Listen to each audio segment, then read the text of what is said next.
ने कहा है कि मैं चाहूंगा कि कभी मुलाकात खेसारी लाल यादव से न हो। आखिर ऐसी कौन सी दुश्मनी है जिसके वजह से मिलना नहीं चाह रहे? कोई बात नहीं, अगर वो नहीं मिलना चाहते हैं तो सही बात है, उनकी अपनी इच्छा है और हर आदमी अपने जीवन में आज़ाद है।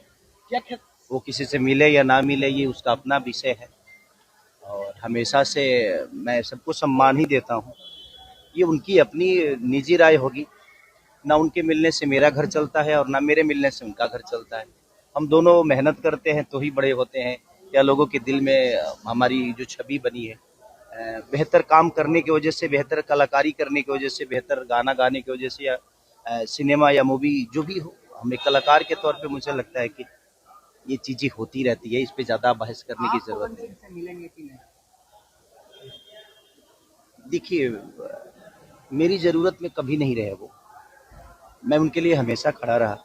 एक छोटे भाई होने के नाते मेरी जो कर्तव्य उनके लिए बनती थी, या उनकी चुनाव की बात हो या उनके किसी भी मुद्दे की बात हो, मैं हमेशा से एक परिवार की तरह हमेशा से उनको बेहतर दिखना चाहा हूँ और उनकी अपनी इच्छा है कि मुझसे मिले या ना मिले, क्योंकि मैं यहाँ तक पहुँचा हूँ तो उनसे मिल के नहीं पहुँचा, बल्कि मैं मेहनत करके पहुंचा हूँ। क्या खेसारी लाल के अंतरिक्ष में गाना बजेगा? पावर स्टार कौन सी का कहना है? आपने कहा था कि उनका एक गाना इंटरनेशनल हुआ जबकि मेरा 4 ये सवाल बहुत इंटरनेशनल हुआ है। इस पर पवन सिंह का कहना कि उसका गाना अंतरिक्ष में बजेगा। चलिए, अच्छी बात है कि एक भोजपुरी समाज का बच्चे का और उनके छोटे भाई का गाना अंतरिक्ष में बजेगा और उनका आशीर्वाद रहा तो प्रयास करेंगे हम लोग के अंतरिक्ष में बजे।